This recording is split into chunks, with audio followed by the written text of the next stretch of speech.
Pierre Soulages peint cette œuvre magistrale en 1960, en pleine période dite des raclages, une technique qu'il avait initiée quelques années plus tôt. Après l'avoir recouverte d'un fond blanc, il balaye cette grande toile, qui mesure 2 mètres par 1,62 m, de peinture noire.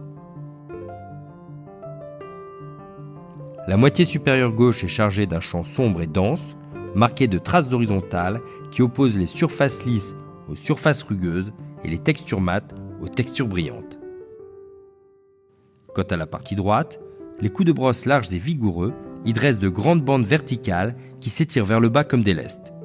Le geste est à la fois ample et rapide, il dessine une forme complexe et aérée, presque calligraphique, qui joue des vides et des pleins et laisse percer la lumière du fond blanc.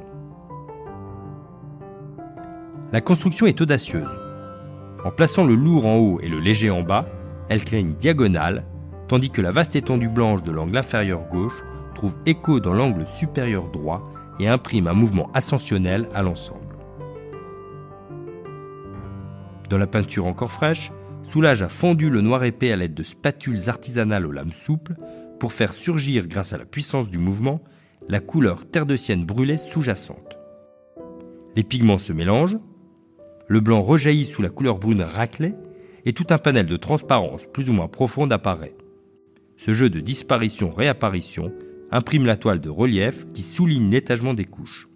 Avec cette technique de découvrement, Soulages poursuit le dialogue du noir et de la couleur tout en nous offrant des luminosités particulièrement subtiles. Ce tableau, qui est exposé dans les plus grands musées internationaux, jouit d'une provenance prestigieuse puisqu'il fut acquis à la Galerie de France en 1960 par James Johnson Sweeney, ancien conservateur du MoMA et directeur du Guggenheim. Jusqu'à sa vente aux enchères par la maison Tajan, il est resté conservé dans sa famille.